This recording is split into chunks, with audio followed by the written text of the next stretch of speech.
Assalamualaikum warahmatullahi wabarakatuh. Apa kabar Ustaz dan Ustazah semua? Semakin berkah mengabdi karena Allah. Allahu Akbar. Baik Ustaz-Ustazah yang dirahmati Allah, salam bahagia untuk Ustaz-Ustazah semua. Izinkan kami utusan dari sekolah, saya utusan dari Jati 2 dari guru penggerak yang alhamdulillah sudah berjalan 3 bulan, dan kami juga mohon bantu juga kepada Ustazah untuk menyelesaikan tugas kami semua.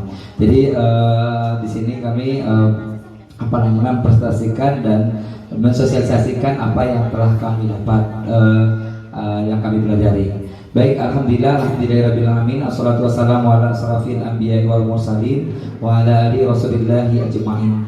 Puji syukur baiklah kita hadirkan atau kita berikan atas kehendak Allah Subhanahu wa taala yang telah melimpahkan rahmat, karunia serta rezeki yang Allah berikan kepada kita semua, sehingga pada hari ini kita dapat berkumpul di sini. Sebelumnya kami ucapkan terima kasih atas kehadiran semua ustazah, dan juga salam salam kita aturkan kepada pucuk pimpinan umat Islam sedunia, yakni Nabi besar Muhammad sallallahu alaihi wasallam, dengan antara kata Allahumma shalli ala Muhammad wa ala ali Muhammad, yang sama-sama kita hormati dan kita muliakan Kepala Sekolah SDT Jati Pokambar Ustazah Nova Triana SPD, dan juga beserta jajaran wakil ada Ustazah Mai dan Ustazah Winda, dan juga semua ustazah yang hadir pada hari ini. Baiklah ustazah, mengawali acara ini marilah kita buka dengan lafaz basmalah. Bismillahirrahmanirrahim.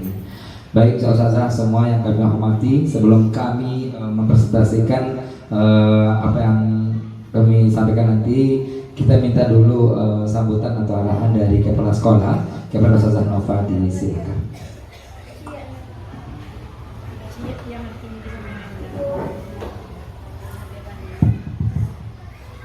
Baik, bismillahirrahmanirrahim. Assalamualaikum warahmatullahi wabarakatuh.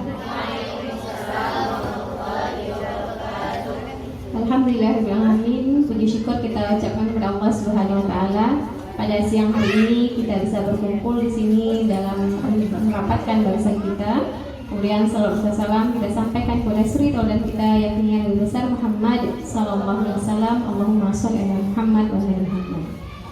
Yang sama-sama kita hormati para wakil kepala sekolah, para ustazah, kemudian para CGP kita yang berada di depan hari ini. Ustazah, hari ini kita akan mendengarkan berbagi ilmu ya dari para CGP kita untuk kita semuanya. Mungkin ada hal-hal yang bisa kita ambil, yang bisa kita terapkan nanti di sekolah kita. Semoga nanti setelah pemaparan dari CGP kita, apa yang baik bisa kita terapkan di sekolah, bisa membawa perubahan positif kepada pendidikan kita, kepada anak-anak kita di sekolah. Kemudian kalau ada hal-hal yang perlu diskusikan, nanti kita diskusikan bersama. Semoga apa-apa yang kita laksanakan hari ini berjalan dengan lancar, kemudian semuanya berjalan dengan sukses juga. Mungkin demikian yang bisa Anda sampaikan. Selamat mengikuti kegiatan hari ini. Mohon maaf kalau ada salah khilaf. Bila taufik hidayah. Assalamualaikum warahmatullahi wabarakatuh. Syukur kita ucapkan kepada Ustazah Nova. Baik Ustazah, di dalam materi ini nanti ada 6 materi tentang budaya positif yang ada di sekolah. Insya Allah nanti kita akan bagi dua materi masing-masing. Nanti yang pertama nanti Kak Zayuni, dan lanjut ke Sakiki dan Ana yang terakhir nantinya. Baru setelah itu kita diskusi itu alur acara kita pada hari ini. Baiklah, selanjutnya mari kita dengarkan materi pertama yang akan dipaparkan oleh Kak Yuni. Kepada Kak Yuni disilakan. Ustazah, izin pada hari ini kami ingin berbagi sedikit ilmu yang baru kami dapatkan dari program guru penggerak. Jadi kami yang bertiga berdiri di depan ini bukanlah orang yang lebih pintar daripada ustazah sekalian, bukan pula yang lebih baik dari ustazah sekalian. Nah, di sini kami akan nantinya memaparkan tentang pembelajaran budaya positif di sekolah. Nah, budaya positif ini perlu kita terapkan dalam kehidupan sehari-hari, terutama di sekolah kita. Nah, alhamdulillah di sini di sekolah kita hal itu sudah kita lakukan dan sedang kita lakukan. Ada yang sudah dilakukan dan ada yang sedang kita lakukan. Nah, budaya positif misalnya pagi-pagi kita sudah menyambut siswa-siswa kita di halaman, sudah bersalaman, menanyakan kabar. Hal itu juga merupakan budaya positif. Nah, ini merupakan budaya positif yang sudah kita terapkan di sekolah kita. Nah, sebenarnya kalau Ana lihat ya, program dari CGP itu tujuan akhirnya adalah program yang sudah banyak sebenarnya diterapkan di STIT. Tinggal sebenarnya teori kita menjemput teori-teorinya saja. Nah, selanjutnya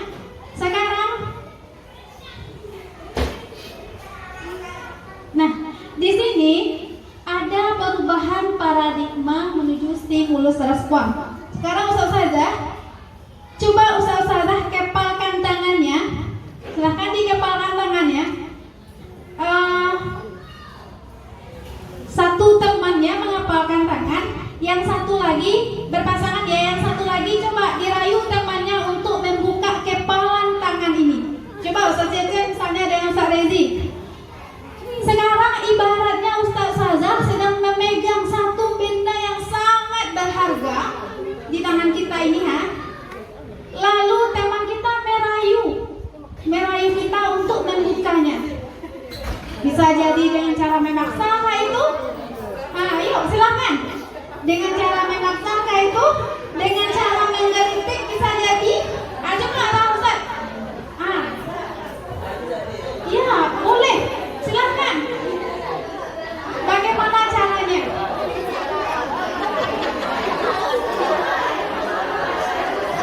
Oke.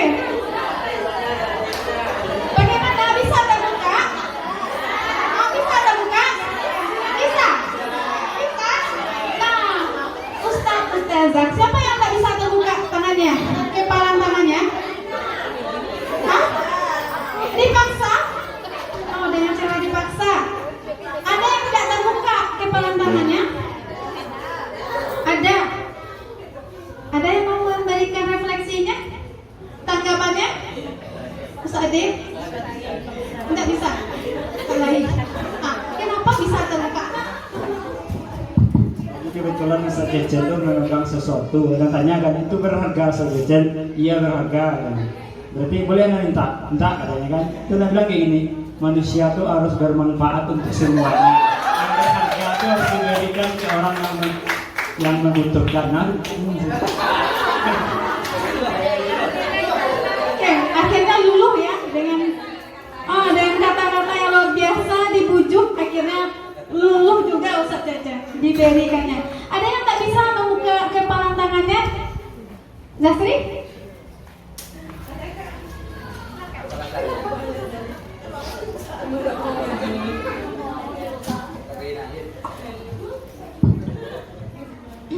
Alasannya kenapa nggak dibuka karena dia katanya kepo aja ya Kak.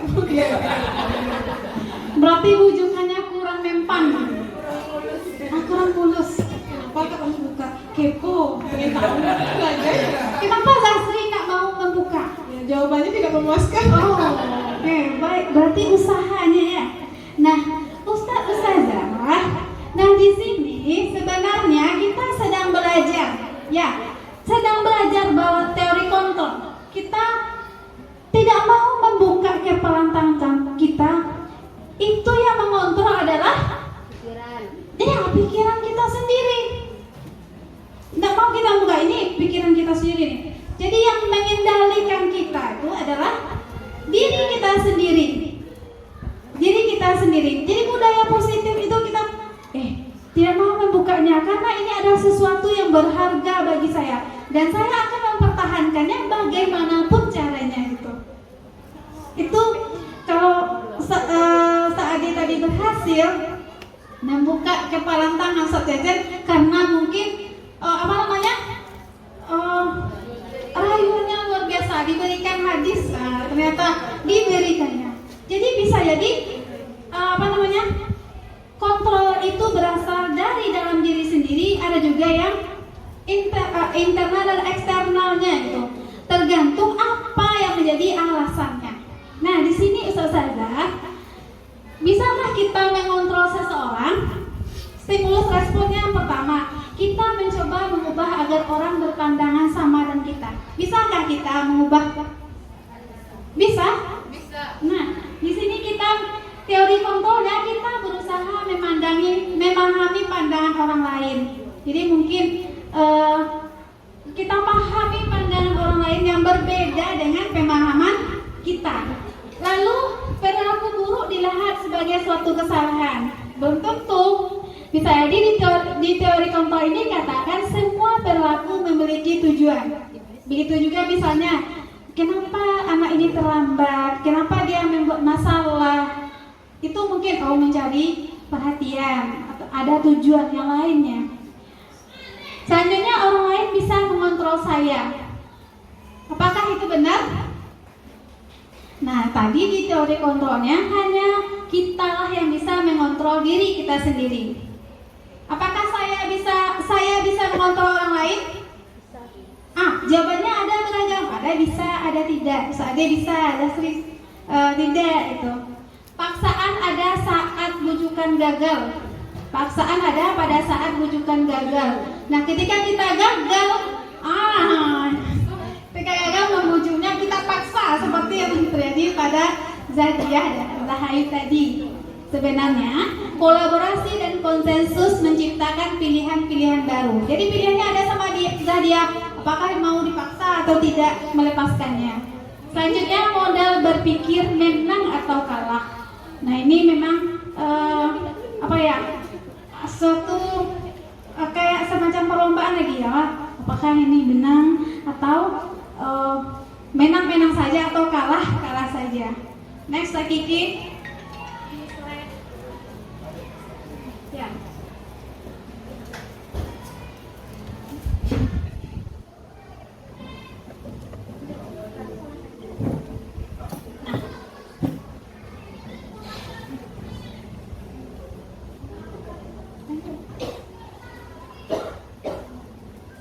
Jadi pada dasarnya kita tidak dapat, kita tidak dapat memaksa murid kita untuk berbuat sesuatu jikalau murid tersebut memilih untuk tidak melakukannya.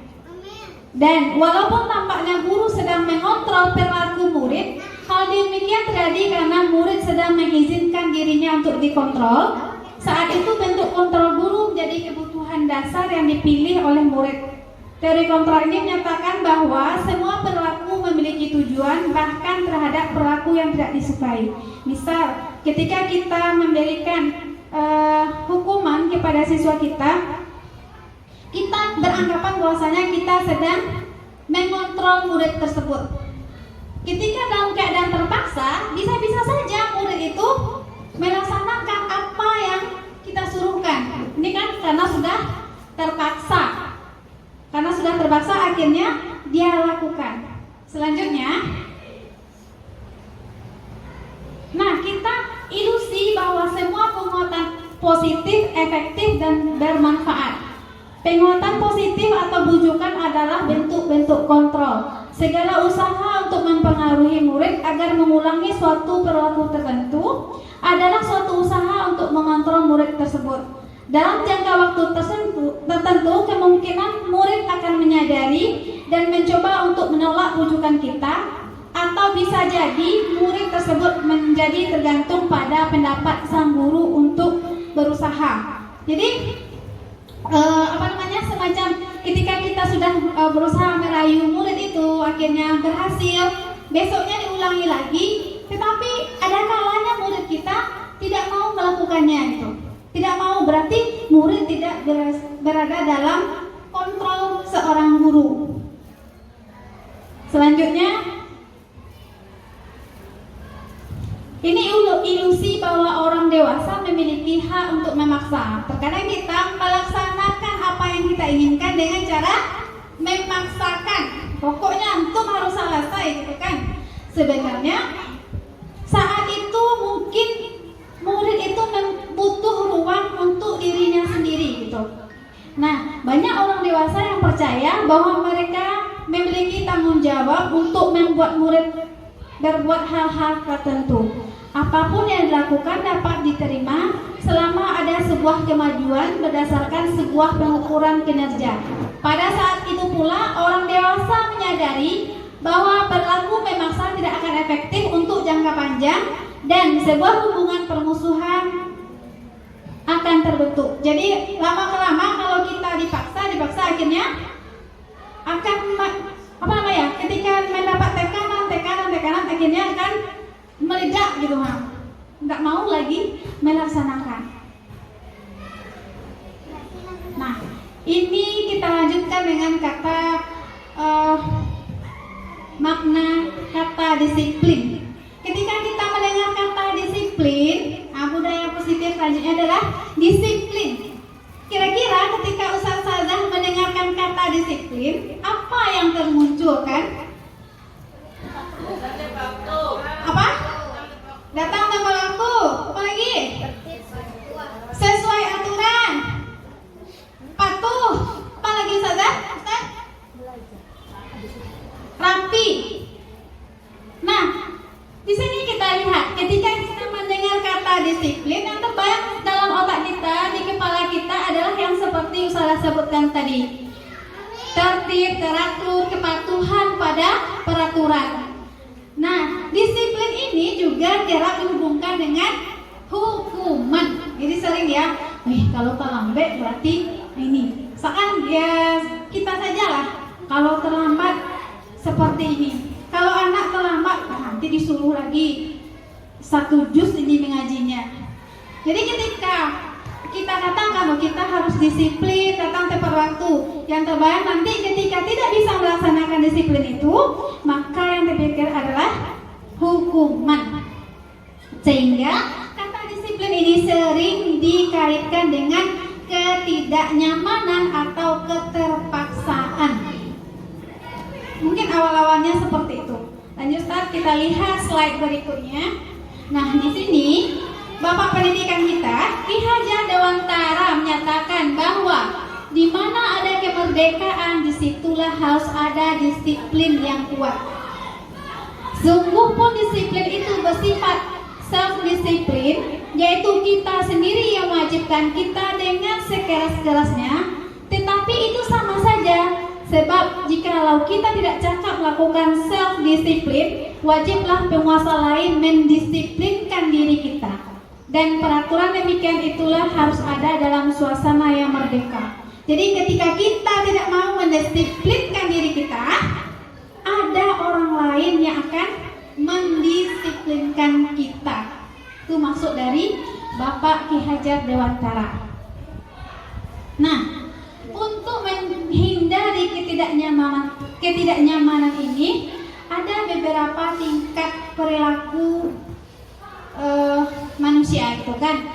Nah, yang pertama untuk menghindari disiplin itu hanya untuk menghindari ketidaknyamanan atau hukuman.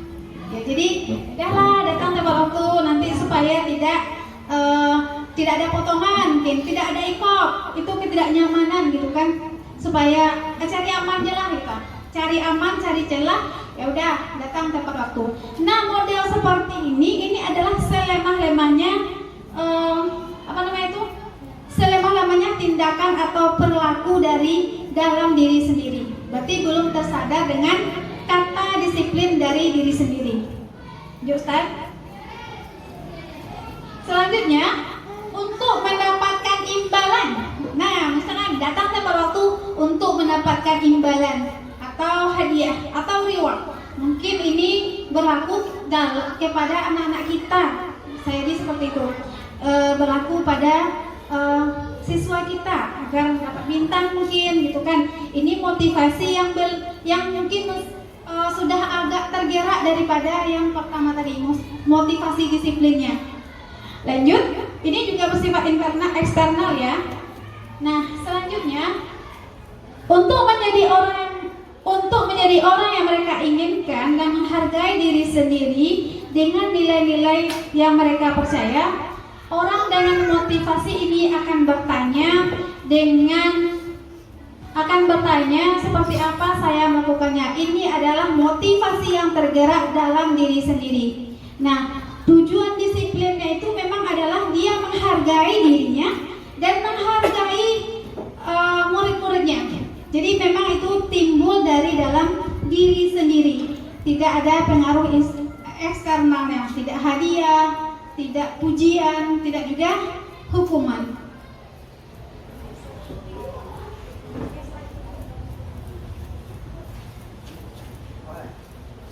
Nah, jadi itu tadi teori motivasi perilaku manusia. Ada yang eksternal, yang pertama dan kedua tadi eksternal, dan selanjutnya dengan motivasi internal yaitu tujuan disiplin positif. Nah, manakah yang dari hal ini bisa kita ambil? Bisa saja kita sebagai guru, mungkin anak sendiri awalnya terpaksa dan terus itu terbiasa dan akhirnya kita tersadar bahwasanya disiplin itu adalah untuk diri kita sendiri. Disiplin itu sebagai bentuk kita menghargai diri kita dan menghargai siswa-siswi kita. Sehingga dengan demikian ketika kita sudah menghargai diri kita sendiri, maka mungkin kita akan menjadi panutan untuk siswa-siswa kita di kelas nantinya. Baik, demikian dulu Ustaz Zazah. Selanjutnya diserahkan ke Ustadz Kiki. Baik, terima kasih Zaini yang telah memaparkan. Jadi saudara, jadi materinya itu ada 6. Kebetulan kita qadarullah atau kebetulannya. Qadarullahnya kita ada bertiga. Jadi kita bagi dua materi. Nah, sedikit penjelasan tentang ini. Jadi motivasi manusia itu, motivasi kita, anak-anak kita itu dibagi menjadi 2. Ada yang motivasinya itu eksternal, ada yang internal. Sifat eksternal ini dia sifatnya itu sebentar saja. Sifatnya memaksa sebentar. Kalau internal itu dia sifatnya jangka panjang. Dan ini seperti yang dijelaskan Zahidi tadi, dia menghargai dirinya sendiri. Seperti ini, apa yang akan terjadi bila tidak melakukannya? Nah, kan kita tuh sering tuh, karena juga terpikir terkadang tentang masalah tahfiz ya. Masalah tahfiz kan kita sering mengasih hadiah.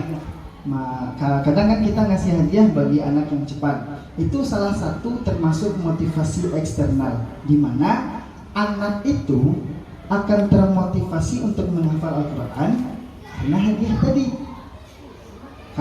tadi. Dan hal itu, motivasi eksternal ini akan menghambat kemampuan anak yang sebenarnya. Jadi gini saja ilustrasinya.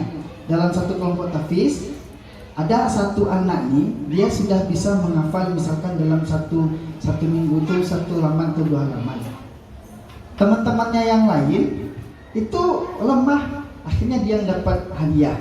Dan hadiah ini dia stuck di situ saja. Ya udah, ngapain saya harus nambah hafalan lagi? Kan saya aja yang dapat hadiah. Nah, karena apa? Kan hadiahnya ada motivasi dapat hadiah tadi. Jadi ya udah, kan udah dapat hadiah, ngapain nambah lagi? Jadi itu salah satu motivasi eksternal. Dia akan menghambat kemampuan sebenarnya anak. Tapi kalau kita motivasi, kita kasih dia internal, dia akan melebihi, dia akan cari lagi kemampuannya.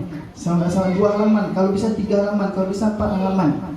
Jadi itu akan lebih bermanfaat bagi anak, sehingga dia menghasilkan kemampuannya semaksimal mungkin. Baik, selanjutnya Sergi, yang teori yang ketiga ada namanya keyakinan kelas. Terus Sergi. Nah, keyakinan kelas. Sebelum kita masuk ke sini, keyakinan kelas itu saja sama seperti sudah kita terapkan, namanya peraturan kelas. Semuanya punya peraturan kelas? Punya? Yang tidak punya peraturan kelas itu anak. Karena anak tidak balik kelas, hanya punya peraturan pembelajaran. Selesai? Coba tebak berapa banyak tangan anak? Tangan 10 baru sadegi tangan 10. Kalau jari anak ini berapa? Jari anak 5. Tetap ini memang 5 tapi tetap jari anak tuh 10. Ada 5 jarinya. Konsentrasi dah. Jadi keyakinan kelas itu sama dengan peraturan kelas. Kita baca ini. Setiap tindakan atau perilaku positif yang dilakukan dalam kelas dapat menentukan terciptanya sebuah lingkungan positif, kemudian menjadi sebuah kebiasaan dan akhirnya membentuk sebuah budaya positif. Untuk terbentuknya budaya positif perlu menyepakati keyakinan-keyakinan atau prinsip-prinsip dasar bersama di antara para warga kelas. Jadi saja sebuah kebaikan itu tidak semudah membalikan telapak tangan. Dia perlu pembiasaan-pembiasaan agar menjadi kebiasaan. Nah, peraturan kelas yang kita sepakati hanya dirubah sedikit, hanya dirubah pemahaman sedikit terhadap anak yang biasanya, contohnya apa saja?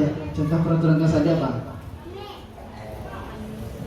Makan mie misalkan, makan mie sekali sebulan misalkan, itu kan peraturannya tuh. Kalau kita katakan itu peraturan makan mie sekali sebulan, anak hanya stuck pada peraturan itu saja. Oh berarti dalam kelas nggak boleh makan mie, di rumah kan boleh, di rumah kan boleh.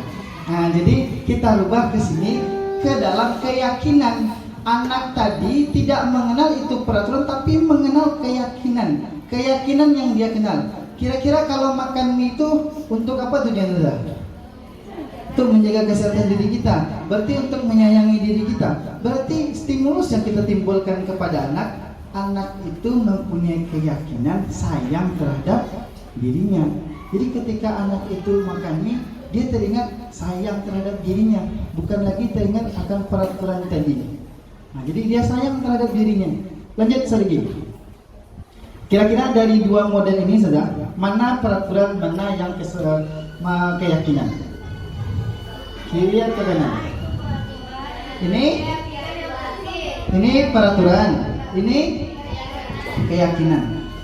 Jadi saja bedanya peraturan dengan keyakinan kelas ini hanya itu saja. Dalam keyakinan ada poin-poin yang diyakini oleh murid. Misalkan ini contoh, datang tepat waktu, mengucapkan salam, menjaga kebersihan sekolah, berdoa sebelum tidur dan sesudah kegiatan, aktif dalam pembelajaran dan tertib. Ini adalah peraturan yang mana anak baca ini yang tidak boleh dilanggar. Nah biasanya peraturan ini yaitu tadi habis kalau sudah di luar kelasnya. Sekarang ini adalah keyakinan. Kami dan guru murid yang saling menyayangi. Kami guru dan murid saling menyayangi. Berarti di situ saja sudah sepakat bersama murid-muridnya kalau saling menyayangi ini boleh tak berkata kasar? Tidak boleh lagi. Boleh tak jahat kepada teman? Tidak boleh lagi. Jadi anak-anak kita itu sudah punya keyakinan terhadap dirinya. Ketika dia mengganggu temannya, berarti dia tidak menyayangi temannya. Nah jadi gitu, sama dengan kami murid semangat belajar. Pastinya ustazah dan anak-anak sudah menyepakati apa-apa saja sih poin semangat belajar itu. Misalkan datang tepat waktu, tidak boleh bicara, itu sudah ustazah bahas di depan bersama anak-anak. Ustazah simpulkan menjadi sebuah keyakinan kami murid semangat belajar. Jadi apabila anak itu dia bicara atau bertindak yang tidak baik, maka dia sudah yakin sendiri terhadap dirinya. Nah sebenarnya ini merupakan tugas besar sudah. Bagaimana menciptakan keyakinan itu tugas besar. Jadi kalau Ustaz, anak-anak gimana cara meyakinkannya, Ustaz? Gimana pula dia cara berpikirnya? Kembali kita ke teori tadi. Ini adalah sebuah kelakuan teori dan harus dilakukan secara berulang-ulang. Nah, supaya menjadi pembiasaan. Jadi ustazah tidak bisa kita bahkan bertahun-tahun mungkin tahun kelas 1 dengan ustazah ini walas ini. Makanya di kelas 6 di SD ini peraturan kita keyakinan itu harus nyambung dari kelas 1 ke kelas 2 nyambung dia. Makanya sering kita dirapatkan oleh yayasan supaya kita menyamakan suhu biasanya kan. Apalagi kita sudah libur, kita samakan suhu kita lagi, kita rapatkan lagi bagaimana keluhan-keluhan per kelas itu. Nah itu gunanya saja. Selanjutnya saya lagi. Nah ini, selalu kembalikan buku ke tempatnya. Contoh, keyakinannya apa kira-kira saja?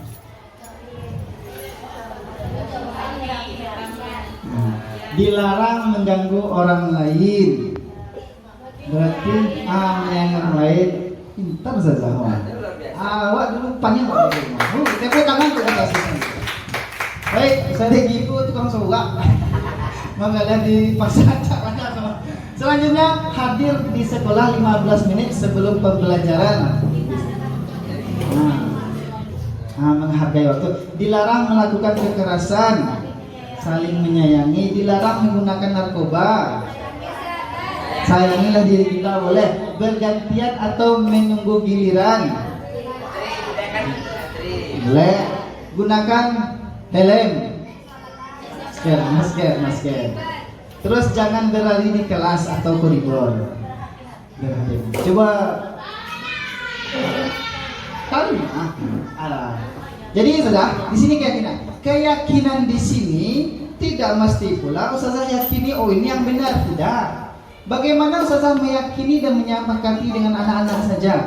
Nah di sini contohnya tadi bertanggung jawab keyakinannya, di sini menghormati orang lain dan diri sendiri keyakinannya, menghormati orang lain, komitmen, keselamatan, kesehatan, menghormati orang lain dan keselamatan dan keamanan. Keyakinan ini ustazah sepakati nanti bersama anak-anak dalam kelas. Lanjut lagi. Nah, dalam sudah tercipta sebuah keyakinan, maka pasti ustazah nanti akan ada kalau melanggar gimana. Pasti ada kan konsekuensinya. Nah, harusnya yang baik itu konsekuensi. Misalnya contoh, anak mencoret buku Sa'ade. Maka konsekuensinya anak harus menggantinya. Tapi kadang kita sering juga menggunakan hukuman saudara. Sebenarnya antara konsekuensi dan hukuman itu beda-beda sedikit ya. Nah ini coba perbedakan. Kalau kita sering melaksanakan hukuman, kita kan sering tuh apalagi di kelas terlambat, hukumnya push up atau segala macam. Nah, sering tuh anak pun sering berbuat seperti itu. Nah, tapi setelah mendapatkan ilmu ini mulai lagi berpikir kalau dihilangkan mungkin enggak, tapi dikurangkan step. Karena seperti tadi tidak bisa kita merubah kembalikan telapak tangan. Antara hukuman dan konsekuensi itu, kalau hukuman sesuatu yang menyakitkan harus terjadi, sedangkan konsekuensi sesuatu harus terjadi. Jadi misalkan kalau anak merusak buku Sa'ade, maka sesuatu yang harus terjadi ya anak mengganti tanpa harus menyakitkan. Contoh menyakitkan itu anak terlambat masuk kelas, terus disuruh membersihkan WC. Memang itu harus terjadi, tapi itu menyakitkan bagi hati anak. Nah, di situ juga negatifnya sedikit. Kedua, membuat anak sakit fisik maupun hati dalam jangka waktu yang lama. Kita pasti pernah mengira-ngira anak tuan melawan dalam hati ya. Jadi kita tidak bisa juga menyalahkan anak tersebut melawan dalam hati, karena itu perasaan dia. Sama seperti kita pun pasti mempunyai perasaan sakit hati sama orang lain. Nah, kalau konsekuensi membuat anak merasa tidak nyaman dalam jangka waktu yang pendek saja, tidak nyaman saja. Jadi tidak nyaman hanya dalam jangka waktu yang pendek saja. Contoh selanjutnya, anak membenci kedisiplinan. Kalau konsekuensi, anak menghargai kedisiplinan. Jadi ketika anak yang kita hukum tadi, pikirannya tentang disiplin tadi saja, bencinya akan disiplin. Tetapi kalau anak yang menghargai disiplin, ketika kita konsekuensi, besoknya anak itu akan berusaha supaya dia tidak terlambat. Bagaimana dia menghargai waktu tadi. Lanjut, kalau hukuman bersifat paksaan, kalau konsekuensi bersifat stimulus atau tanggapan. Kenapa? Karena sudah kita sepakati bersama dalam kelas, dalam keyakinan kelas kita. Selanjutnya hukuman mendorong anak menyakiti diri sendiri, sedangkan konsekuensi mendorong anak agar mudah menyesuaikan diri. Bagaimana dia tidak menyakiti diri sendiri? Kita suruh dia push up, kita suruh dia squat jam. Itu kalau dia merasa tidak enak dengan dirinya, itu menyakiti dirinya. Tetapi kalau konsekuensi itu mendorong anak supaya dia menyesuaikan dirinya. Selanjutnya konsep diri yang buruk. Konsekuensi konsep diri yang baik, konsep diri yang buruk. Ini mungkin terjadi juga pada anak. Ketika anak dulu kuliah, memang kita sering dihukum di kuliah PJOK tuh, telat dikit dihukum sendiri. Jadi pengenawat tuh hukumnya lah. Jadi ketika kita sudah besar sama yang dijelaskan Zahini tadi, orang dewasa tuh mempunyai apa namanya itu kewenangan tadi. Jadi awak pun merasa hukum lah. Apa saya terjadi hukum pengenawat kasinan oleh. Kalau anak awak didik seperti itu, bisa kok ini mentulai. Selanjutnya, anak belajar untuk menyembunyikan kesalahan, anak belajar untuk mematuhi peraturan. Terjadi di sekolah kita. Bagaimana? Nah, waktu itu ada kasusnya di sekolah kita. Ada anak yang dia tuh terlihat rajin dan pintar di sekolah, tetapi di rumah ternyata malas. Itu kenapa? Karena dia takut dimarahi oleh ustazahnya di sekolah. Nah itu, jadi hukuman kita itu membuat anak menyembunyikan kesalahan. Jadi kesalahannya itu dia sembunyikan terus. Harusnya kita menggunakan konsekuensi anak belajar untuk mematuhi aturan. Hukuman akan membuat anak merasa marah, merasa bersalah, dipermalukan, merasa tidak dihargai. Sedangkan konsekuensi kehilangan hak, dibuat tidak nyaman dan diasingkan di sementara waktu. Nah, misalkan yang seperti yang dilakukan Ustaz Riki sekarang, alhamdulillah sudah bagus. Mungkin beliau JGP. Ada kasus novel kesempat. Sebelum itu sudah dibikin juga kesepakatan antum untuk berubah dipindahan ke kelas 3. Akhirnya dia di kelas 3, dia merasa kehilangan hak dengan teman-temannya. Dia merasa tidak nyaman dengan teman-temannya yang baru di kelas 3. Dia memang diasingkan sementara dari kelas 4. Mudah-mudahan apa yang dilakukan Sergi terhadap novel sekarang ada perubahannya. Lanjut Sergi. Nah, ini sedikit kuis mencatat 100 kali di dalam buku. Saya tidak akan terlambat lagi karena terlambat sekolah. Kira-kira itu hukuman atau konsekuensi? Hukuman. Tunggu lagi. Hukuman. Kunci deh. Nah, selamat datang Seriko. Aktif Pak. Kursi serius deh. Lanjut. Lari mengelilingi lapangan basket 2 kali karena terlambat hadir ke sekolah. Hukuman atau konsekuensi? Hukuman, boy. Larian. Murid diminta push up 15 kali karena tidak menggunakan masker. Hukuman. Berarti konita sebenarnya kan hukum enak. Salah ini kan hukum. Menggantikan kertas tugas teman yang telah dicoret-coret. Konsekuensi. Membersihkan tumpahan air di meja tulis karena tersenggol. Meminta murid tidak menggunakan sepatu sehari di sekolah karena tidak menggunakan sepatu hitam. Lari mengelilingi lapangan basket 2 kali karena 10 menit terlambat. Coba. Lari tunggu. Coba yang terakhir nih. Lari mengelilingi lapangan basket 2 kali karena telat 10 menit untuk pelajaran PJOK. Konsekuensi hukuman. Ayo kita cek. Nah, hukuman konsekuensi hukuman. Ada pertanyaan enggak di sini? Ada pertanyaan dari sini? Kenapa ini hukuman? Kenapa ini konsekuensi? Nggak ada dong. Kalau nggak ada, anak tanya sama Zadia. Zadia, kenapa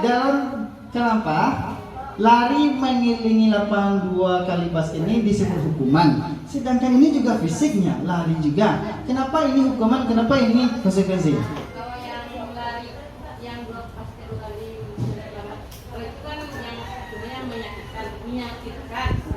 Menyakitkan hati. Ya dulu yang kedua yang lari mengelilingi lapangan basket 2 kali karena terlambat 10 menit untuk pelajaran PJOK itu maksudnya konsekuensinya karena dia terlambat.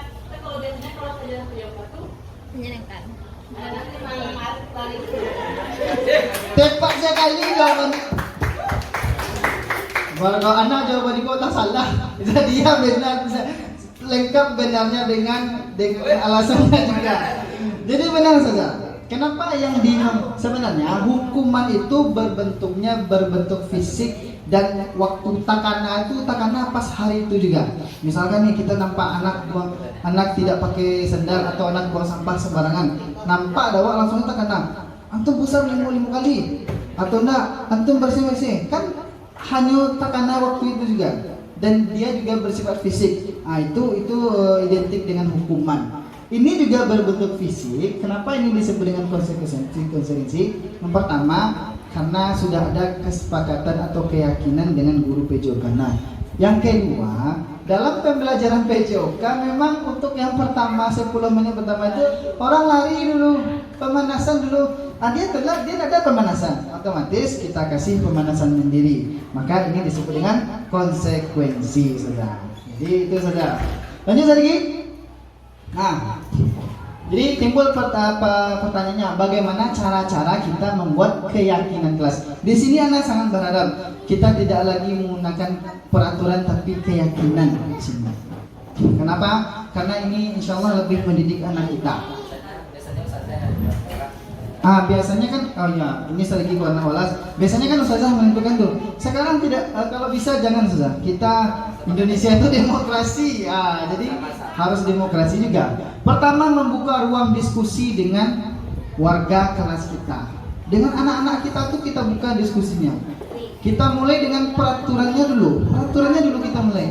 Apa peraturannya? Misalkan tidak boleh makan mie tadi sekali sebulan, atau izinnya hanya sekali, jajannya hanya 15.000 atau 10.000. Kita buka ruang dulu untuk semua anak, kita catat di papan tulis. Setelah itu kita buka, maka kita lakukan pemahaman tentang keyakinan ini kepada anak-anak. Semua yang kita catat itu kita kelompok-kelompokkan lagi.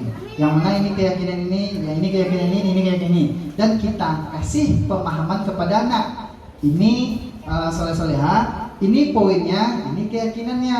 Jadi antum harus memiliki sifat ini. Misalkan disiplin atau tepat waktu, terus atau membawa sendal atau menggunakan sepatu hitam, maka itu dimasukkan dia ke dalam keyakinan kelas. Apa kira-kira tuh? Apa tuh? Kira-kira datang tepat waktu, memakai sendal, memakai sepatu hitam, disiplin, keyakinan kelas. Oke, boleh ustazah bikin juga keyakinan menyayangi diri atau keyakinan yang lain yang ustazah sepakati dengan anak-anak di situ, sehingga anak-anak itu paham dengan itu. Selanjutnya, merumuskan keyakinan dan menjawab pertanyaan keyakinan, itu yang tadi. Selanjutnya, membuat pernyataan keyakinan. Jadi di sini saja ada juga kalimat pernyataannya nanti. Kami warga kelas ini menyatakan ini keyakinan kelas kami. Jika ini ada konsekuensinya, boleh konsekuensi itu boleh dituliskan atau kita yakini secara bersama. Lalu ditandatangani saja. Kita ajak juga anak itu untuk tanda tangan. Karena pas kadang-kadang minta tanda tangan di kelas 5, kelas 4 tuh, gimana tanda tangan itu saya tahu anak saya. Jadi anak kelas 6 kadang-kadang tidak boleh tanda tangan. Jadi ditandatangani itu merupakan sebuah kebanggaan juga bagi dia. Setelah ditandatangani, maka dipajang di depan kelas dengan rapi, dengan bagus. Jadi insya Allah itu akan membuat kelasnya pertama terbentuk rapi dan membuat anak juga lebih disiplin. Kira-kira seperti itu saja. Jadi ada dua yang dari anak, ada keyakinan kelas dan ada cenderung. Bisa. Oke. Jadi kira-kira seperti itu saja. Yang lanjut ada selanjutnya tentang kebutuhan dasar manusia. Ustazah, dalam menyikapi anak, dalam menghukum anak, dalam mengasih stimulus kepada anak, ustazah harus tahu dulu anak itu kekurangannya apa. Tidak bisa kita main hukum saja. Ada pertanyaan seperti ini, coba saya jawab kira-kira. Ada pertanyaan di dalam forum anak itu katanya gini. Apa yang kita lakukan ketika ada anak terus-terusan nyinyir, mengadu? Ustaz, cara itu jahat, Ustaz tahu ini mengadu, pasti ada risiko. Apa yang lakukan? Apa yang kita lakukan? Kadang mungkin sekali dua kali terima saya tuh, alah berjaya. Kadang gitu enggak? karena malah mulai bosan. Nah, ternyata Ustazah, kita terima saja dulu apa pengaduan dia. Awak cari-cari kekurangannya di bagian mana. Terkadang anak itu mengadu tuh bukan karena dikadu kawan, terkadang dia ingin diperhatikan oleh kita. Jadi ada 5 kebutuhan dasar manusia. Ada survival. Aku bahasa Arab masa? Seperti itu. Bertahan hidup. Jadi ini bertahan hidup. Jadi bagaimana seseorang itu harus bertahan hidup. Terus ada cinta dan kasih sayang, ada penguasaan, ada kesenangan, dan ada kebebasan. Lanjut lagi. Nah sini, kebutuhan bertahan hidup itu survival atau kebutuhan yang bersifat fisiologis. Untuk bertahan hidup misalnya kesehatan, rumah, atau makanan. Selanjutnya kebutuhan kasih sayang. Di sini saja. Kebutuhan kasih sayang untuk disayangi dan diterima meliputi kebutuhan akan hubungan dan koneksi sosial. Kebutuhan ini untuk memberikan dan menerima kasih sayang, dan kebutuhan untuk merasa menjadi bagian dari suatu kelompok lain. Jadi anak-anak yang dibully itu dia butuh kasih sayang. Kenapa? Karena dia kadang ingin masuk ke kelompok temannya itu, tapi dia dibully merasa diasingkan. Jadi ini harus kita tahu, ketika ini yang kita dapati kekurangan oleh anak ini, maka yang kita kasih sayang tadi, anak tuh butuh kasih sayang, warga pitih, paman. Anak tuh mengadukan, uang anak diambil sama si Azad, berapa diambil 2.000, aku 3.000. Padahal kebutuhannya ada itu, kebutuhan yang ingin diperhatikan, aku 3.000. Hilang 2.000 kan, bukan teman menangnya kok. Kalau dia hilang kan 5.000 jadi aja kok. Jadi itu saja. Jadi selanjutnya ada kebutuhan penguasaan. Anak yakin di sini di antara anak-anak kita pasti Ustazah menyadari juga. Kebutuhan penguasaan ini kebutuhan pengakuan atas kemampuan anak. Kebutuhan ini berhubungan dengan kekuatan untuk mencapai sesuatu, menjadi kompeten, menjadi terampil, diakui atas prestasi dan keterampilan kita, didengarkan dan memiliki rasa harga diri. Biasanya selalu ingin menjadi pemimpin, nyocoknya jadi ketua kelas. Mereka juga suka mengamati sebelum mencoba hal-hal yang baru, merasa kecewa bila melakukan kesalahan. Mereka juga biasanya rapi, sistematik, dan selalu ingin mencapai yang terbaik. Jadi anak yang seperti ini saja, saya lihat, anak tuh dia sebenarnya ingin jadi ketua kelas, tapi kita tidak mewadahi dia. Dia sebenarnya pintar matematik, dia ingin mencoba, tapi kita tidak mewadahi dia. Makanya kalau dalam pembelajaran itu sering sekarang tuh menyarankan memang yang sudah kita lakukan itu pembelajarannya berkelompok. Supaya apa? Supaya setiap anak itu mendapatkan kesempatan untuk menampilkan dirinya. Selanjutnya ada kebebasan. Kebebasannya kebutuhan akan pilihan, saja. Jadi kita mengajar itu harus berubah metodenya lagi. Hari ini metode ini, hari ini metode ini. Kalau Nadil Harga, hari ini permainan ini, besok ini. Kenapa? Karena anak itu memiliki kebebasan pilihannya masing-masing. Anak-anak yang dengan kebutuhan kebebasan tinggi menginginkan pilihan. Mereka perlu banyak bergerak, suka mencoba, tidak terpengaruh orang lain, dan senang mencoba hal-hal yang menarik. Kadang-kadang anak itu dia melakukan pembelajaran kita sesuai dengan kebutuhannya, sesuai dengan biasa-bisanya. Awak kadang-kadang marian. Akhirnya tak keluar kemampuannya itu dong. Anak belajar sedikit juga. Alhamdulillah petang.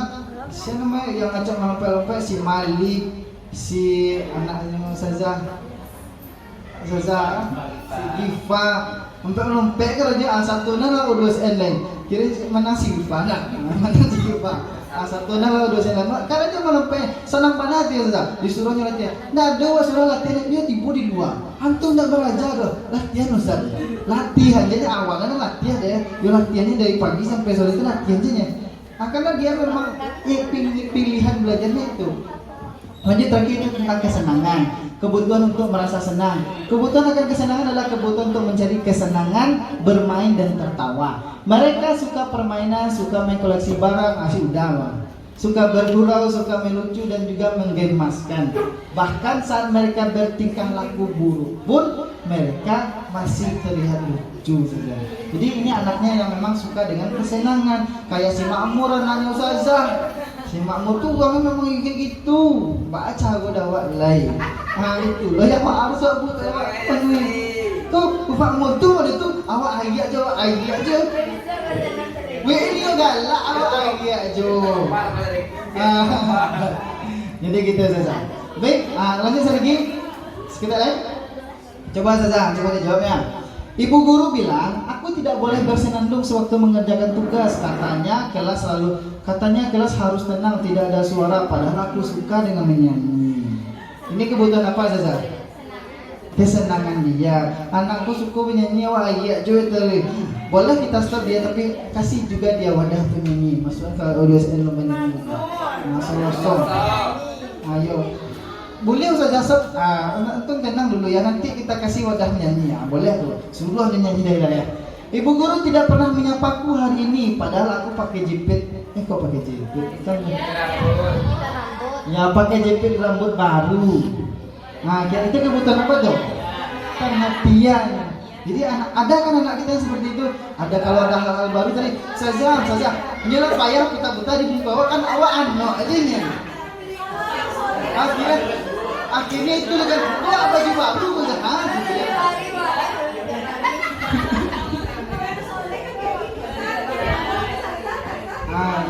Oke gitu. Yuk sama kita pada ini pada kita kasih dia. Boleh iya sama apa yang kita bilang lagi. Ini warnanya bagus tapi kalau lebih bagus ini ya boleh kasih dia. Anak tuh hanya butuh perhatian. Iya, kalau ditanyakan kan ada orang beli warna pink. Tuh Makmur tuh. sama hal yang dibilang Makmur tadi. Kan ada orang semua orang bisa boleh memilih kan. Nah, tugas kita sebagai guru mengarahkan tadi. Itu kan arahnya sudah tidak bagus tuh. Lagi-lagi kok suka warna pink dan mensukai warna lo lah itu. Jadi kita arahkan, awak belum deh. Itu dah elok sudah kami. Itu tugas kita sebagai guru. Aku sebel. Aku orang Jakarta. Kalau memang aku sebel. Jakarta. Aku sebel gambarku tidak pi. Malah ibu guru menunjukkan ke teman-temanku di depan kelas. Nah, ini kebutuhannya apa? Nih, aku sebel gambarku tidak rapi. Malah ibu guru menunjukkan ke teman-temanku di depan kelas. Apa? Balik kata lagi.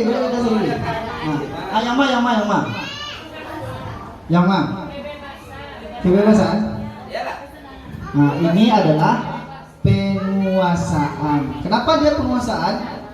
Dia kesal, dia nggak senang. Padahal gambarnya tadi bisa dia bikin jauh lebih baik lagi. Dia bisa melakukan seperti itu jauh lebih baik daripada itu. Tapi ibu gurunya lah dicalian aja deh guru. Kecek guru itu lancak. Padahal yang kecewek tidak ada apa yang lebih lancak daripada itu jelek. Jadi dia pengen penguasaan di kelas tadi. Nah, orang-orang seperti ini pengennya jadi walas, pengennya jadi ketua kelas, pengennya jadi ini. Jadi pengen kemampuan itu ditonjolkan. Jadi kalau ada anak saja yang itu pemalu tapi sebenarnya pintar. Ini pemalu tapi dia pintar sebenarnya. Contohnya misalkan kayak Konita misalkan. Konita itu anaknya pintar tapi dia pemalu.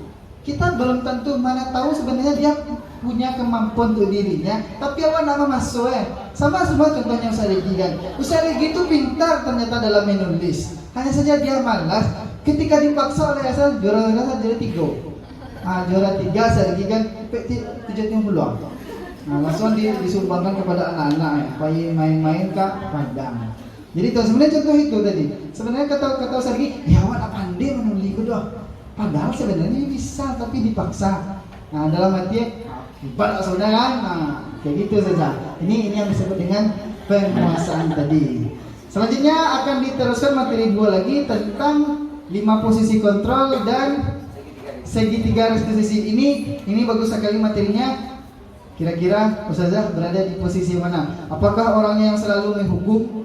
Apakah orang selalu jadi teman bagi murid-muridnya? Apakah orang selalu yang mengontrol murid-muridnya? Dan bagaimana saja cara menyelesaikan masalah dengan anak. Kira-kira baik kita persilakan kepada Sarigi. Dilanjutkan oleh Sarigi. Nah, iya rapat dan meeting hanya tinggal meninggikan saja sudah. Oke, baik, syukur kepada Ustadz Kiki dan Ustazah Yuni bahwasanya menyampaikan ini lanjutan dari budaya positif yang harus diterapkan di sekolah. Tadi ada keyakinan kelas, ada kedisiplinan, tadi ada budaya positif yang harus diterapkan sekolah. Nah, sekarang apa pula 5 jenis pengontrolan terhadap guru? Yang pertama itu sebagai penghukum, yang kedua adalah merasa bersalah, dan ada juga kita tuh ada yang teman dan ada pemantau dan ada sebagai manajer. Nah, coba kita kenali dulu kita kita posisi di mana. Kalau Anda dari baca-baca sudah sampai di penghukuman sudah pernah, membuat bersalah sudah pernah, jadi teman pernah, jadi pemantau, jadi manajer pun sudah pernah. Nah, seperti itu. Nah, di kata ada kita tuh sebagai penghukum. Kita biasanya ketika anak kita bersalah, kita langsung judge, langsung marahkan, langsung salahkan dia. Seperti ini. Kan sudah ini salah kan? Nah, seperti itu. Ini adalah penghukuman. Coba kita kembalikan kepada diri kita. Kita posisi kita di mana? Di penghukuman seringkah atau nanti ada ini biasanya nadanya tinggi, otot matanya celah. Ini seperti ini kalau guru nih. Awak banget gitu kan. Tingginya tinggi gitu kan. Nah, biasanya nadanya seorang guru sebagai pengontrolnya, sebagai penghukum, biasanya nadanya keras, suka menghukum. Awas ya kalau ulang lagi. Nah, itu sebagai penghukum. Saza, pernah di sana? Pernah. Kalau saya sharing. Nah, itu yang pertama. Nah, guru membuat menghardik, nah ini dia menghardik, menunjukkan, menyakiti dan menyindir. Nah, itu adalah jenis penghukuman. Juga guru berkata kalau tidak melakukan awas. Nah, ini sebagai posisinya penghukuman. Yang kedua adalah hasil dari guru yang posisinya pengontrol sebagai hukum. Nih dia memberontak anak itu. Pertama di awalnya itu anak rasakan tuh batang lah bersalah benar, soalnya diulang lo balik nih. Kelas 6 ujiannya pertama itulah bersalah lah, menangis darah sama bunda lah, bersujud simpuh di hadapannya, akhirnya besok diulang lagi. Berarti dengan efek sebagai guru pengontrolnya hukum itu belum bisa seperti itu. Nah kegiatannya murid meletakkan guru di luar dunia berkualitas. Nah, beko takut ini yang ini dirasakan, yang kita impikan. Kita tuh kalau dapat bukan ditakuti tapi disegani, seperti itu yang kita harapkan. Murid berkata, biarkan saja, nanti juga marah-marah lagi gitu kan. Misalnya Zahti beko, celote santai beko, ulang lagi ya, seperti itu. Nah, itu anggapan hasil dari anak-anak tadi. Nah, dampak pada murid mengulangi kesalahan lagi. Itu sebagai posisi guru di penghukum. Yang kedua adalah pembuat merasa bersalah. Ini kami banget nih. Nah, kami itu tenang, santai seperti itu kan. Dibuat anak tuh merasa bersalah. Nah, ini contohnya berceramah dengan mengatakan seharusnya, misalkan Ustazah sangat kecewa sekali sama antum, padahal antum yang dulu diidola-idolakan, antum yang dulu Ustaz bangga-banggakan, akhirnya ini yang buat, nah itu merasa bersalah sama dia. Nah, ini biasanya gurunya misalnya suaranya lembut, nadanya ramah, seperti itu. Nah, kami banget kan, tidak regi banget kan. Nah, terusnya sehingga membuat anak tuh ya salah gitu kan. Akhirnya dia tahu bahwasanya kita tuh memang menghargai dia, selalu kita idola-idolakan, akhirnya ini dia. Nah, ketika guru berbuat, guru berkata nih, kamu seharusnya kamu sudah tahu ibu lelah sekali mengatasi, ibu stres menghadapi antum. Ustazah capek sekali, belum ini, belum itu, antum juga buat seperti itu. Nah, bisa itu. Lagi tidak bisa selebriti ngejek kan. Nah, ini dia Kak, menyembunyikan. Akhirnya ketika berada sini hasilnya belum tentu semuanya bagus. Akhirnya ada yang menyengkel, bicara. Akhirnya begitu. Selanjutnya, kegiatan dengan dunia berkualitas, murid meletakkan guru di dunia berkualitas. Murid berkata, maafkan saya ya, seperti itu. Ada yang dapet, ada yang tidak dapet, seperti itu. Kan semua ini, kontrol ini tidak semuanya dapat oleh anak. Kadang-kadang kita berada di sini, dapet semua anak. Kadang-kadang kita sudah sampai ke manajer, belum alun dapet dan lain seperti itu. Akhirnya, maafkan, merasa rendah diri. Akhirnya seperti itu. Akhirnya sebagai teman, ini Sakiki, Sakecen sharing nih kan, membuat alasan-alasan untuk muridnya, misalkan merasa dekatlah dengan teman bahasanya seperti itu kan. Nah, ini dia, ayolah lakukan demi Ustadz, misalkan antum berjuang sekali demi Ustadz lah kalau antum bisa berhasil lari. Nah itu kan lebih kepada teman. Nanti hasilnya adalah ketergantungan. Waduh Ustadz Cecep itu misalkan, waduh Ustadz Kiki itu harus bisa melakukannya. Akhirnya ketergantungan seperti itu. Dan kaitannya murid meletakkan guru sebagai orang yang sangat penting di dunia berkualitas. Akhirnya kalau tidak ada Ustadz tuh di sekolah tuh, anak tuh bisa down, anak tuh tidak mau bisa berkompetisi lagi. Dan juga saya pikir ibu teman saya ternyata begitu kan. Ketika ini salah wak berangan ada kan, ketika nyodak ke mana sama wak, akhirnya ketika saya lihat kesalahan, ya Ustazah awak sampo lah banyak mana kawak. Ketika berangan wak, rupanya seperti itu ya Ustazah. Nah seperti itu. Akhirnya dampaknya adalah menitikberatkan pada sanksi lemah, tidak mandiri dan ketergantungan. Selanjutnya pemantau, menghitung dan mengukur, ya, menghitung dan mengukur apa peraturannya. Apa peraturannya? Udah pakai sandal kan? Nah, kita memantau terus. Jam berapa sekarang? Harus kok pernah lu dilakukan kok? Harus masuk jam berapa? Kan seperti itu. Nah, pemantauan. Nah, hasilnya apa? Menyesuaikan diri dan bila diawasi. Ada mingko saja dikunci pintu seperti itu. Kualitas dengan berkualitas adalah murid meletakkan guru peraturan dan hukum di dunia berkualitas. Murid berkata, berapa banyak bintang yang saya harus peroleh, berapa halaman yang harus saya tulis, seperti itu. Dan dampaknya adalah menitikberatkan pada sanksi atau hadiah untuk dirinya. Jadi hadiah ini sebenarnya ada yang benar-benar efektif untuk anak, ada memang tidak efektif untuk anak. Nah itu yang mungkin kita kaji lagi tentang reward ini. Misalkan itu terus, bayangkan itu di kelas seandainya dia menang itu, nah bayangkan dampaknya kepada yang lain. Contohnya kemarin itu ketika di CH2 itu seperti itu, ada orang tua yang demo loh gitu, gara-gara yang tampil itu selalu fatir terus. Akhirnya apa? Nah akhirlah orang tua tuh, memangnya yang salah tuh fatir saja yang bisa, kan anak kami juga ingin tampil. Nah itu akhirnya yang terjadi di C2 yang sedikit itu, akhirnya problemanya itu juga ketika anak tuh acara fatir tuh mandangnya tampil tampil, akhirnya ada juga yang demo seperti itu. Ya, lanjut lagi sebagai manajer ini adalah mengajukan pertanyaan-pertanyaan yang sebagai penghukum dan sebagainya. Apa yang kita yakini, apa yang bisa kita kerjakan untuk memperbaiki masalah ini, hasilnya adalah menguatkan pribadi. Kita lebih menguatkan pribadi. Dari keempat kontrol ini yang paling bagus itu adalah manajer. Tapi tidak semua manajer tadi yang sampaikan, semua posisi kontrol ini ada yang tepat untuk anak, ada yang tidak tepat ketika sebagai manajer. Nah itu yang 5 posisi kontrol yang ada pada guru. Sekarang kembalikan pada diri kita. Kita sudah disampai mana? Ustazah, sharingnya atau sudah sampai ke manajer seperti itu? Ya. Oke, lanjutkan sedikit. Nah, apa restitusinya? Apa perubahannya? Restitusinya adalah proses menciptakan kondisi bagi murid untuk memperbaiki kesalahan mereka sehingga mereka bisa kembali kepada kelompok mereka dengan karakter yang lebih kuat. Makanya nanti kita akan buat segitiga restitusi.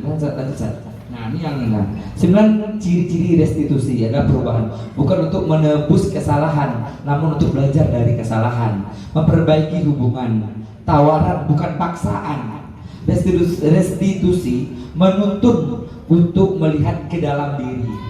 5. Restitusi mencari kebutuhan dasar yang mendasari tindakan. Yang ke-6, restitusi diri adalah cara yang paling baik untuk memperbaiki diri. Yang ke-7, restitusi fokus pada karakter bukan tindakan. Dan ke-8, restitusi fokus pada solusi. Yang ke-9, restitusi mengembalikan murid yang berbuat salah pada kelompoknya.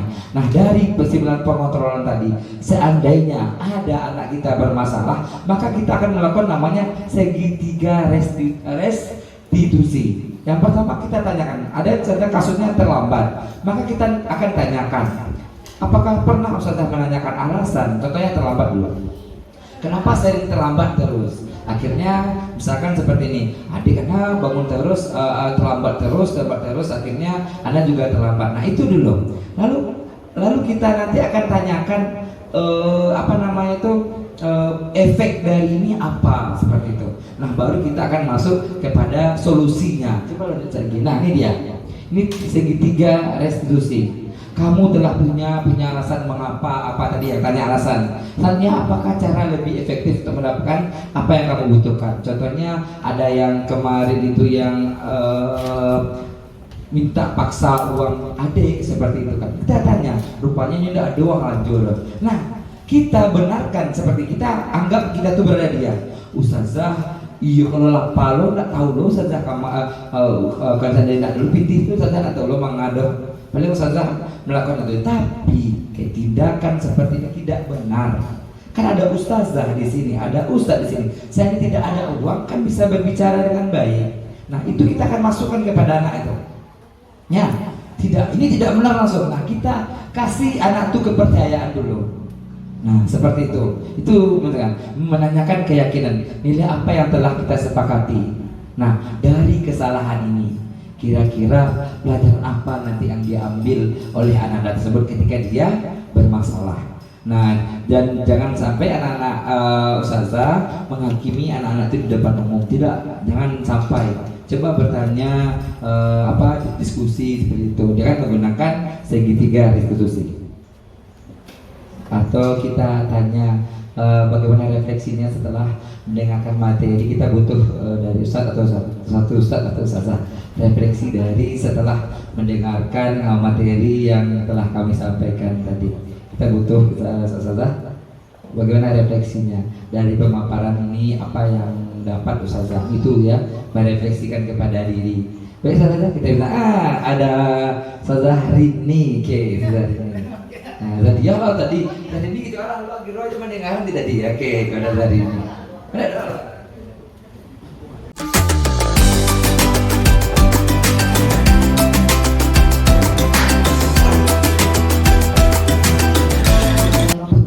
Assalamualaikum warahmatullahi wabarakatuh. Jazakallah khairan katsiran kepada pemateri yang luar biasa pada hari ini. Dari refleksi yang disampaikan oleh pemateri, sebenarnya memang beberapa hal yang harus kita lakukan gitu kan. Tadi Ana menangkapnya bahwa sebuah aturan itu kalau dengan bahasa Ana itu adalah sebuah kesepakatan. Jadi dalam sebuah kelas itu kata Ustaz Fikri bukan aturan dilakukan tapi keyakinan. Keyakinan ini adalah sebuah kesepakatan antara seorang guru dengan muridnya. Harus ada persetujuan kalau aturan di kelas itu sesama sepakat antara guru dengan siswa agar terjalankan program aturan di dalam kelas itu. Nah, walaupun terkadang ada secara kalau yang disebutkan keyakinan itu adalah dari awal pembelajaran itu dilakukan gitu.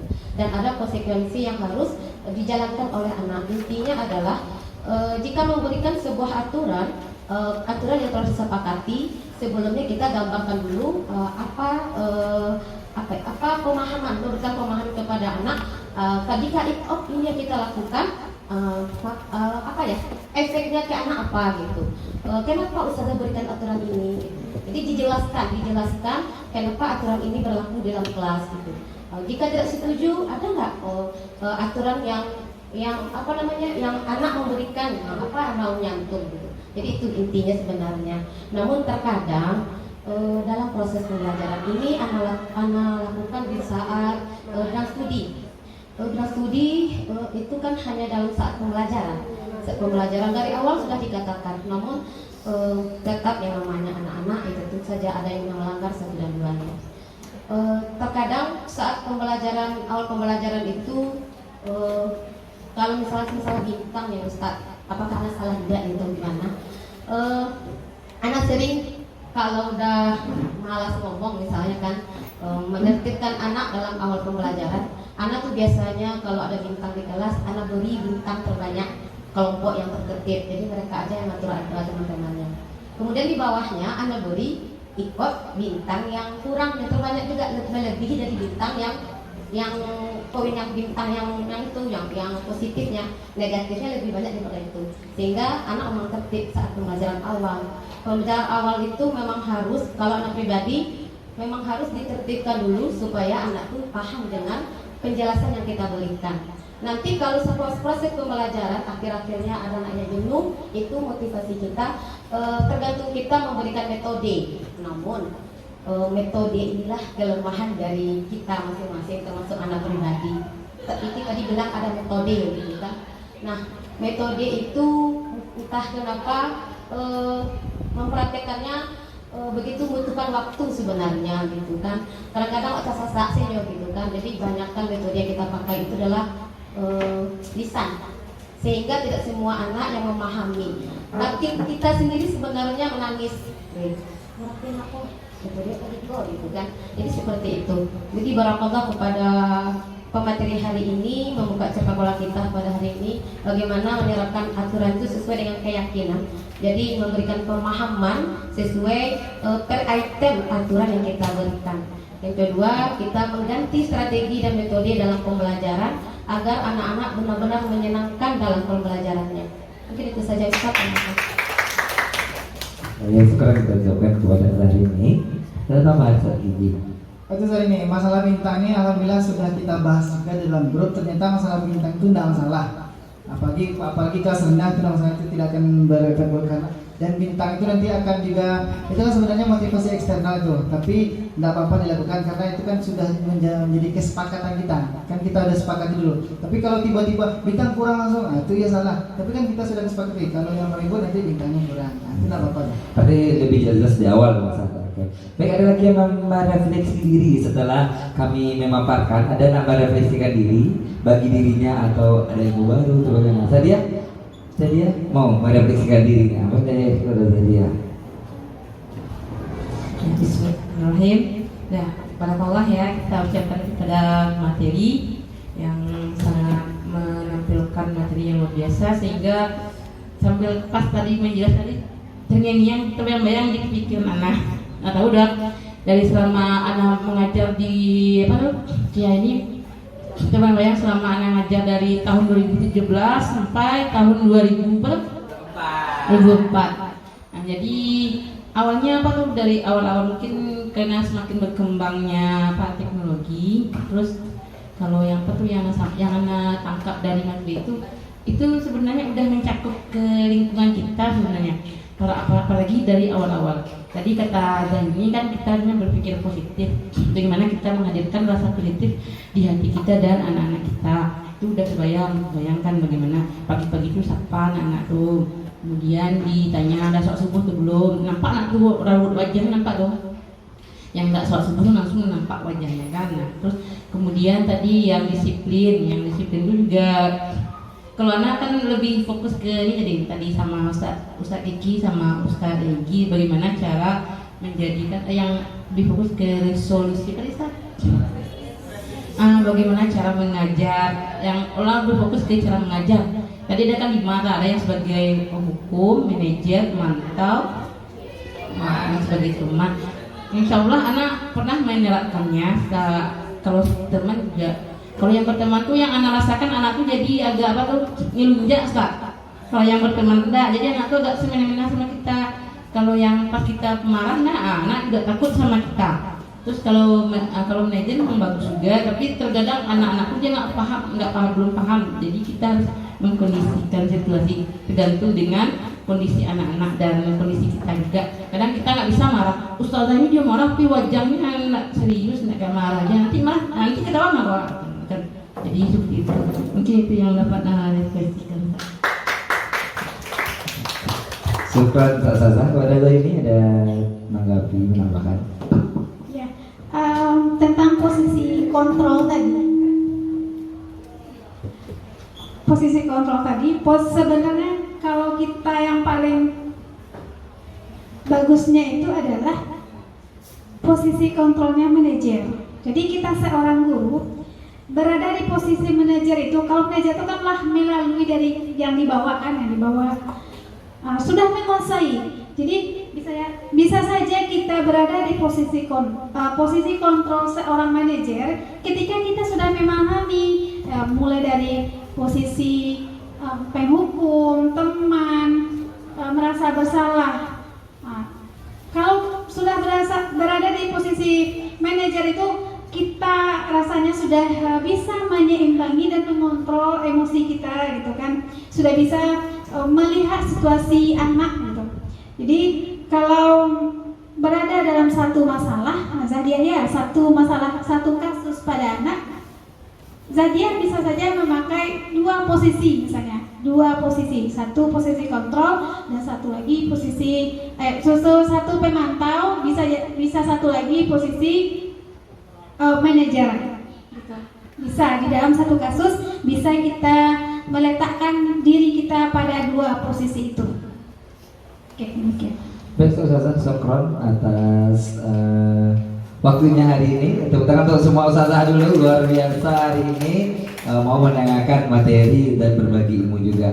Mungkin karena waktu nasa Kiki, karena setelah ini ada agenda dari kelas meeting juga. Mungkin kita tutup dulu agenda dari kami bertiga. Oke, kami mohon maaf kalau ada penyampaian kata yang salah atau dari materi nantinya.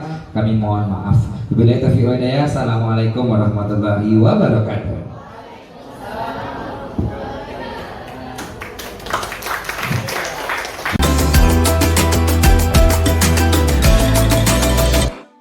Assalamualaikum warahmatullahi wabarakatuh. Waalaikumsalam warahmatullahi wabarakatuh. Baik, seperti biasa, sedikit cahaya hati berprestasi, disiplin, menjadi yang terbaik Allah. Alhamdulillah, semoga itu melekat di hati kita. Baik, ada yang sakit hari ini? Tidak. Yang puasa, alhamdulillah. Sebuah tindakan baik, sebuah tindakan positif dari diri kita itu muncul karena kebiasaan. Baik, hari ini Ustaz akan menjelaskan, kita akan membuat sebuah keyakinan kelas. Apa itu keyakinan kelas? Keyakinan kelas itu ya bisa dikatakan hampir sama dengan peraturan, beda-bedanya sedikit.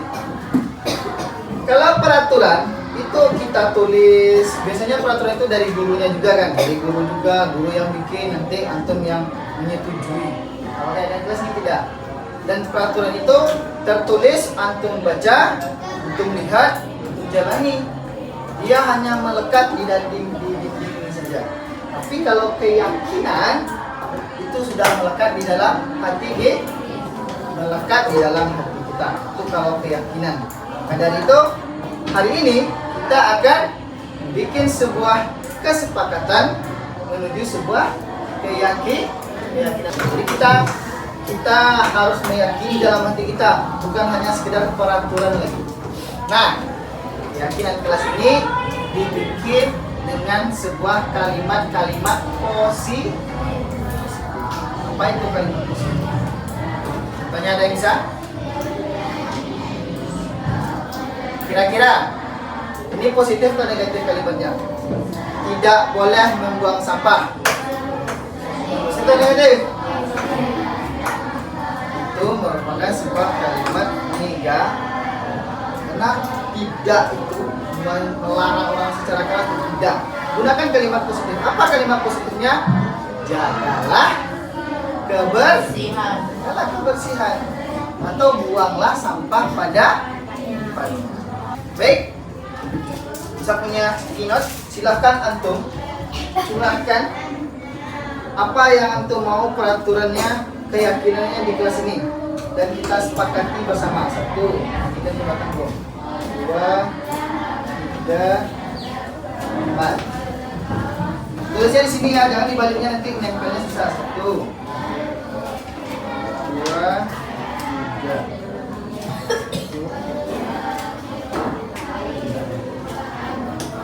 Ya, itu begitu merekam.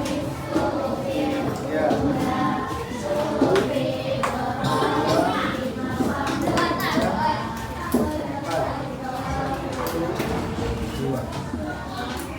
Baik, silahkan untuk tuliskan di situ kesepakatan kita di kelas ini ngapain aja. Silakan tuliskan satu kesepakatan saja boleh.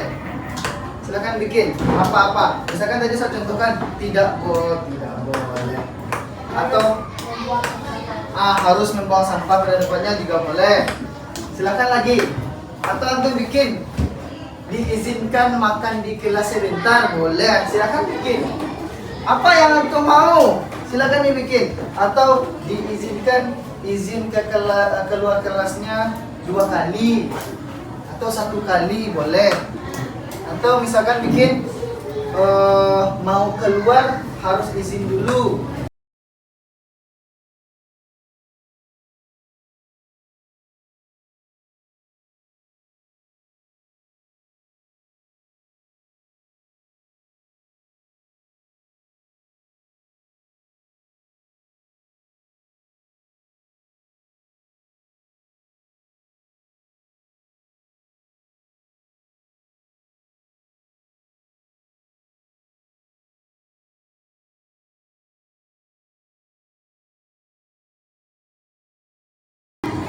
Sudah.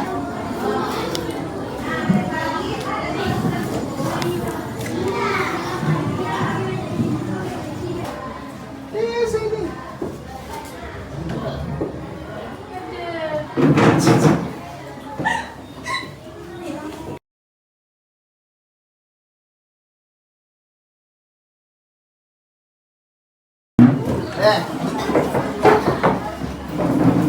Baik, silakan duduk.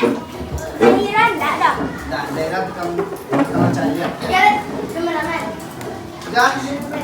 Ini semua adalah antum yang nulis. Kita bakal seleksi masing-masing. Ada yang tereliminasi. Karena kenapa ini saya? Karena dia sama nih teman-teman. Ada yang mungkin tidak kita sepakati bersama. Sekarang kita lihat satu-satu ya. Pertama itu boleh makan saat jam pembelajaran, tapi sebentar. Go. Boleh makan jam pelajaran makan? Boleh. Kalau makan jam pelajaran itu boleh nggak? Boleh. Tapi bagikan ke temannya. Sebenarnya Sebenarnya tidak boleh tidak. Bagus Tidak. atau tidak? Bagus. Sebenarnya saat yakin. Bagus. Sebenarnya saat selesai pelajaran kan. Selesai, bagusnya. Kita skip. Kenapa? Jagalah ucapan di kelas. Bagus, jaga ucapan di kelas. Sepakat kan? Nah, terus datang ke sekolah tepat waktu. Sepakat? Sepakat.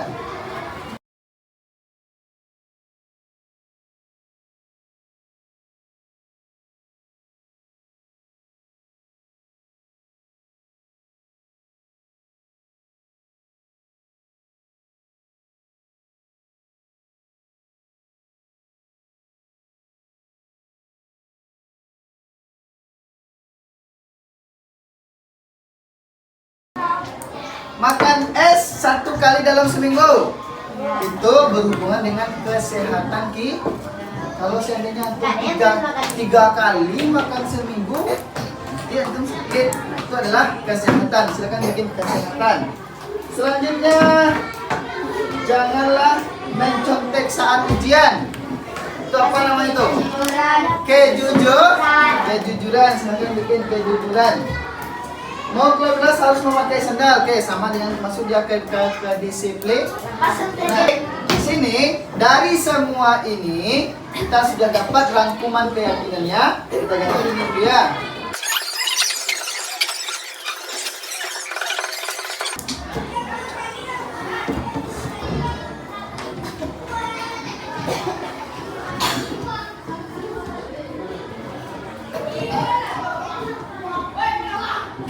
Baik, kita sudah menyimpulkan 6 keyakinan. Jadi simpel saja dia dalam peraturan itu. Ketakwaan berarti antum terus mentaati apa-apa tentang peraturan tentang agama, baik itu bersedekah, berinfak, sholat, puasa. Dan juga dengan keindahan antum wajib menjaga keindahan kelas ini. Selanjutnya ada kejujuran baik tentang ujian mencontek dan lain-lain, itu kejujuran. Dan kesehatan itu tentang makanan yang antum makan, kayak beli mie Kalau yang di luar itu mie dapat di sekitar 9 ya.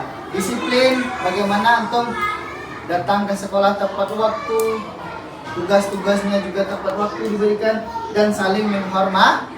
Tidak ada lagi pembulian di sekolah ini. Ini sudah harus menjadi keyakinan dari diri anda. Paham? Bisa dipahami? Bisa? Ini kita sepakati menjadi sebuah keyakinan jelas.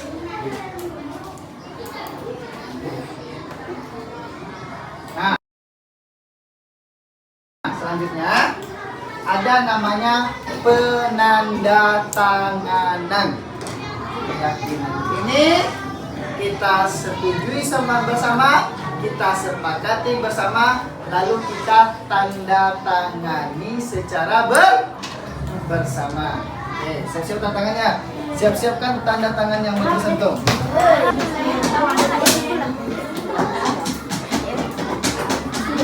Lanjut.